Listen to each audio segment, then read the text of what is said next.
Welcome to Bed Crime Stories podcast. I'm your host, T. Hello to my loyal subs. I hope you're having a great day. And to anyone new here, a warm welcome. Thank you so much for checking out my channel. All I ask is that after watching and or listening to the video, if you find you enjoyed it, please smash the like button, consider subscribing, feel free to share, and hit that notification bell. And with all that out of the way, let's dig in. Good morning, friends. Good evening, friends. Good afternoon. I know that I have people listening from all around the world, which is truly astonishing and fantastic. I hope you're all having a great day so far. As you know, I've been covering the Sebastian Rogers case for the last few weeks. What's really striking me right now about this case is the power of boots on the ground, volunteer sleuths. It's so evident how powerful their assistance can be in these cases. We've got YouTuber Terri Lynn, who hits the pavement in Tennessee almost every night, every evening. She's out there looking for Sebastian, looking for evidence. She finds things out. She's the one who found the pair of black track pants. Well, she mentioned in a recent live that another pair of pants were found by another searcher. So 2 pairs of pants have been found. Unfortunately, Terri Lynn didn't say if that other pair of pants were black with a white stripe running down them. So this second pair of pants were discovered near the Warsham's General Store. That store just keeps coming up in this story. That's the same place people reported seeing Chris Proudfoot's mother, Kathy Bowersox, on the morning Sebastian went missing, before Sebastian was reported missing. And a lot of people want a storage shed near that store searched. So I have to put a little check mark near Warsham's. It seems to be an important location in this case. And then there was another lady who was boots on the ground searching for Sebastian. She was pointing out how many ponds and creeks are in the area. She said there are a ton of hiding spots not far from the Proudfoot home and in Tennessee in general. And she was pointing out that to hide a body is not an easy task. You know, bodies when they are deceased are heavy. So if Sebastian is no longer with us, God forbid, whoever hid him would likely have selected an area that was flat as opposed to hilly, where you'd have to drag a heavy weight up hills and down hills, which, thinking about that, took me back to the Madeline Soto case. Think about where her body was found. It was just off a road in a wooded tree line, flat area, off a rural road, not far from the road. However, I do think in Sebastian's case, if this is the case that he is no longer with us and somebody hid his body, I think that whoever did that had more time than Stephen Stearns. Allegedly, he's still innocent until proven guilty in a court of law. Now, this other lady who was out driving around Hendersonville ran into 2 teenage girls, and she pulled over and managed to get them to talk to her. These were 2 high schoolers who go to Beech High School, the same school that Sebastian Rogers was attending. One of the girls, when describing Sebastian, said that he was just there. I don't know exactly what that means. He was just there at school. She made it sound like he was a fixture at the school, like a light on the wall or something. She also said that there are a lot of mean kids who go to that high school. I think she may have been hinting that Sebastian was at times bullied, maybe. The other girl stated that Sebastian was in a lot of regular classes, so he was only in a few of the special needs classes. So this really underscores that Sebastian was truly a high-functioning autistic child, even with his chromosomal deletion syndrome. The 2 teenagers also said that Sebastian's father, Seth, came to the school a few weeks ago to speak to the students. The girls, when asked what they thought happened to Sebastian, both cited the mother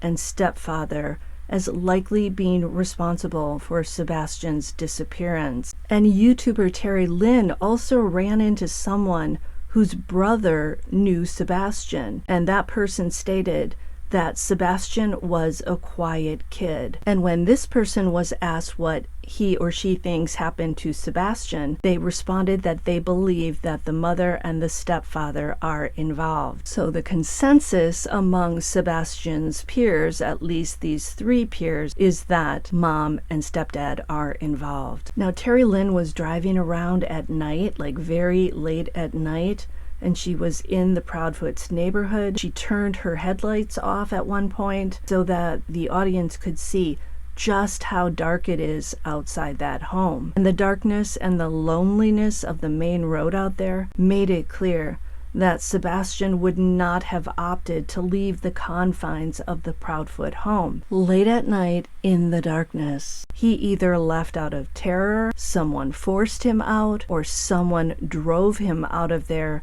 using the garage as the exit point. Now I want to share an update on the case. Apparently the private investigator Chloe has been asked to step down, so Chloe is now out. To me, this is upsetting. Seth Rogers needs these private eyes, in my opinion. Here's what Chloe wrote about stepping down. Good morning.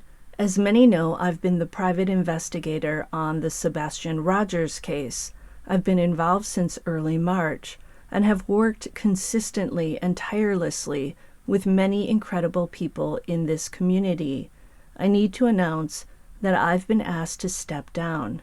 This decision was made after hard conversations and in congruence with boundaries I've personally held in regard to the direction I believe my investigation should go. Seth and I have chosen different paths, but our goal stays the same. These cases are difficult, and discussions on who to involve in an investigation are not always agreed upon. As most know, I am highly protective of victims and their families. Everyone involved wants nothing more than to find Sebastian. Seth is aware I will never stop searching for Sebastian, and he does not want me to. I will continue as I have for 2 months. Just now it will be independently. I am open to questions, although I'm sure there are some I will be unable to answer. Please do not allow this statement to further distract you from the goal in all of this. Continue to share Sebastian's face. Continue to advocate for him. He is who matters. End quote. So Seth now stands alone with his PR person, Tony Matys, and we know that Matys is no longer trying to play nice with Chris and Katie Proudfoot. This comes after Chris's nasty F-bomb-laden rant in which he attacked Chloe and Seth. Matys has said the gloves are now off, and he and Seth are no longer working with Katie and Chris. I doubt that they ever really were. So in her note, Chloe makes it clear that she was asked to step down. This was not a decision that she made per se. There is also a rumor going around that tonight Tony Matys and Seth Rogers are going to release some private child protective services reports against Chris Proudfoot. Maybe Chloe doesn't want to be a part of that. It's unclear on which YouTube channel this information will be shared tonight. There's also some discussion about a mysterious shadow or silhouette that was allegedly spotted on the night Sebastian vanished. Now, this silhouette was either in the Proudfoot's front window or possibly in Sebastian's room, from what I can gather. Apparently, a neighbor spotted this at around 11:15 p.m. on Sunday, February 25th. Now, the timing of this alleged shadow and or silhouette at 11:15 p.m. on that particular night is very suspicious. Remember, Sebastian supposedly went to bed at around 9 p.m. Katie said that at 10 p.m. she heard a loud noise, a thud, from inside Sebastian's room. Katie said she didn't investigate this loud thud, Strange to ignore an ominous sound like that. Now we hear about this shadow at 11:15 p.m. That would have occurred just an hour and 15 minutes after the thud. And you may recall that Katie said she went to bed at midnight after talking to her husband, Chris Proudfoot, for around 3 hours. Now, nobody seems to recall hearing about a shadow from Katie when she discussed what happened on the night Sebastian allegedly vanished. Here's what Seth Rogers' mother, Robin Rogers, wrote on March 20th about this shadow. I'm hoping you all can help me out with something. In one of her, Katie's, first interviews, she said that she checked on him. Now she yelled up at him to go to sleep. Am I missing something here? There was also mention early on of a shadow appearing in Sebastian's window at around 11:15 p.m. This was caught on a video camera. Who was it? End quote. That's a very good question. Who was it? Katie was alone, supposedly, with Sebastian in the house. Chris Proudfoot allegedly was away at work. Remember, Katie said that she told Sebastian to go to bed around 9 p.m.